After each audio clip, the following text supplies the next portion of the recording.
I can now conceive how dreams afford to a heated imagination subjects for the most extraordinary stories of apparitions.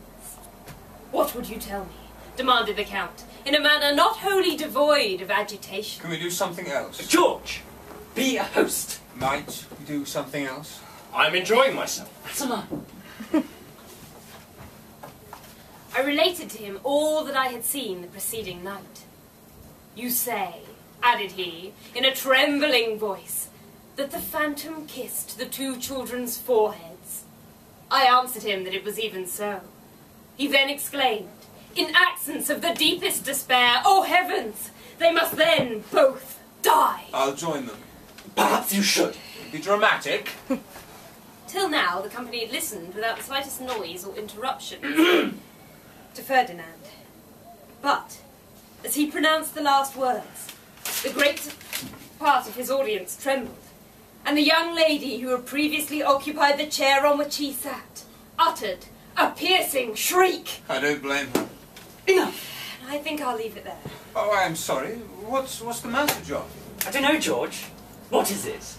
Suddenly, after 2 industrious months here, you're bored. Miss Godwin and Mr. Shelley arrive from London, eager, youthful, and you insult Miss Godwin's rousing readings. You usually love scary stories. It's not the stories or the readings. You're brilliant, Miss Godwin. Mary. But why do we bother? What? How can we live when we can't even breathe? It's so stifling in here. I haven't smelt the lake's sweet musk in days. The air is stale. We're suffocating. Trapped! Why did we come here? I don't know, George. Why did you bring me? Has it really been raining for weeks? I'm so sorry to dampen things, as it were. I'm sure you were expecting a rural romp. Instead of rain, rain, rain. Dreary drops. I know what I'll do. No, George, don't! Again. What's he doing? He wants to change everything. Just like that. Every time he's agitated, the rugs, the upholstery... The curtains, what drunk chose them? This is supposed to be the Villa Diodati. Va molto male. They are an insult to the house's history and, more importantly, to our guests. I'm surprised you didn't turn tail when you saw them. And that doorknob. Oh, Diodati is turning in the earth. It's almost worth losing consciousness in the hope of awakening with amnesia. I didn't think to pack a knob.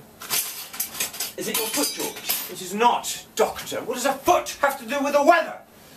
We may as well be in Britain. We can't do a thing here. Every day the same. Why did you come? Should we go? Wait. How long has he been like this? He's only been out of sorts since the weekend, just before you arrived. He won't stop. It's exhausting. Is he sleeping? Hardly. I've tried tons of remedies. I think he's only just realising everything that happens. I thought this one for the chaise longue. And this for the chair. How does it look? Pointless. Don't be childish. It's all wrong. Where did you get the fabrics? Our little place over there called France. We have the perfect marriage here. French colours and Swiss calm. Yes, an English guest. Now, but you just find the right rug, everything would make sense. They won't leave us if we keep going. Us? They'd never leave me. I'm a far more entertaining host than you are. Really? I don't have a rest. Can I bring you something? What could you bring me? Toast? I've had my breakfast. Wine. It isn't even noon. The papers? I know my scandals. My wife never. My daughter, she wouldn't know me. Friends? I have none. Escape? We've already done that. Home? Well, this is it. I would be thrilled to have such a home. Yes, it is gorgeous, isn't it? If we could just see your view, I'm sure... You would faint. I do miss the sea. Not that you have any real sense of it in London, but Lake Geneva is so blissfully gentle. There's still a current, you know, but no waves. Does anyone else actually live here? It's silent. We believe we've seen life, but it's speculative. Voilà les Suisses. They are very glad. All right, George. Performance done. Get them down. Not us!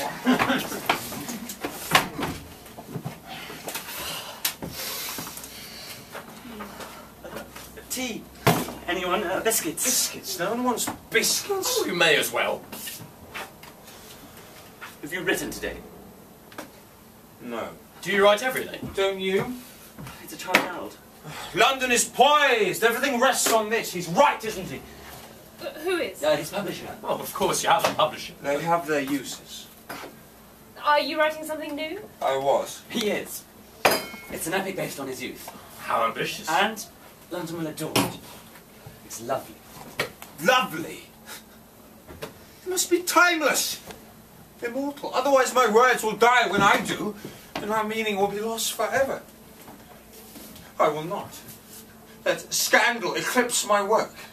I've been published for 10 years now, steadily. 10 already? 10, and I have at least 20 left.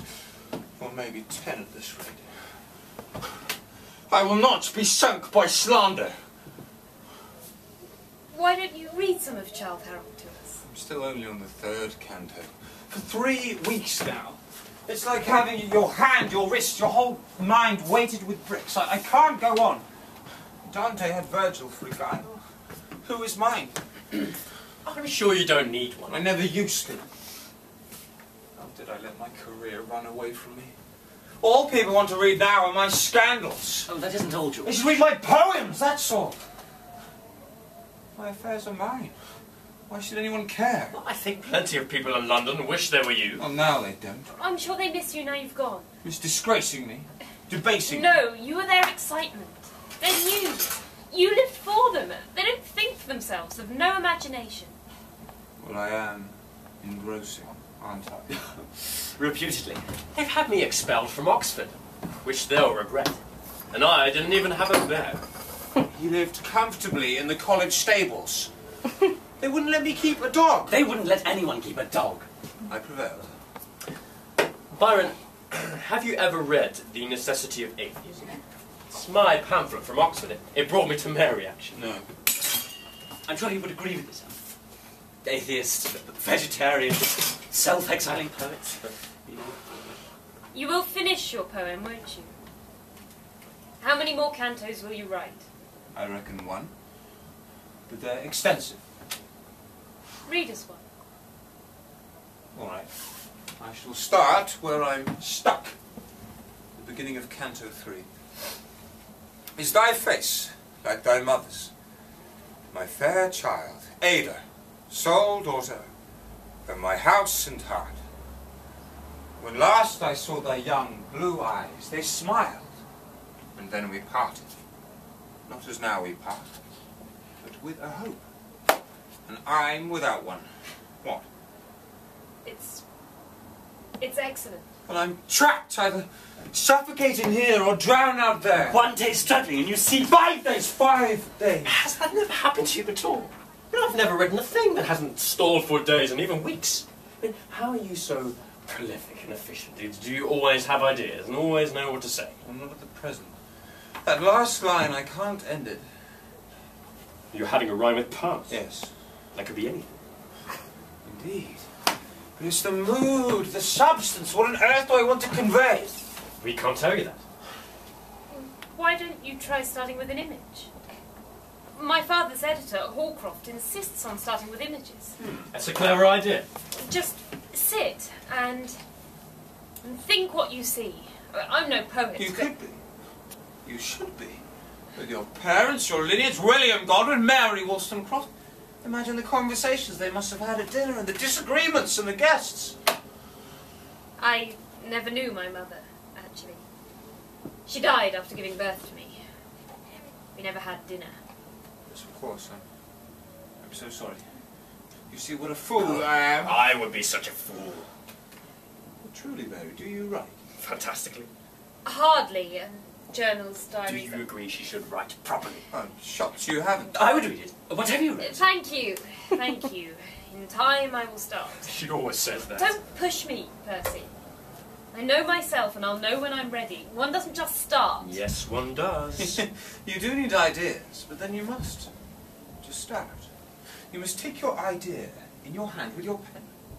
Let yourself see what you do. Make it manifest.